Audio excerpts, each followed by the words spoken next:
дейді. Алла қандай кейіпте көрінді деп едім. Абыз аталар бар ғой, сонда кейіпте тұр.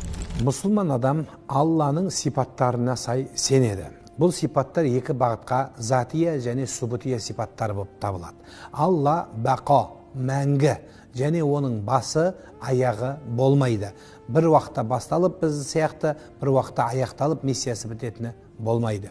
Тіпті ұзағынан тұратын, мәңгі тұратын жәннет бар, мәңгі тұратын тозақ бар. Ол мәңгілік, Алланың мәңгілігінің қасында ол мәңгілікке саналмайды. Десе де, ардақты ағайындар, Аллах Таала хайюл қайюм аятыл күрсіде айтылғандай, Алла мәңгі және ешкімнің көмегіне, еш нәрсеге мұқтаж емес. Сонымен бірге Мұхаммед пайғамбар ең соңғы пайғамбар, ең соңғы елші, және одан кейін пайғамбар атын алып, елші атын алып, ескертуші атын алып, елдің ішіне атын шығарып жүрген адамдарды толыққанды адасқан деп айта аламыз.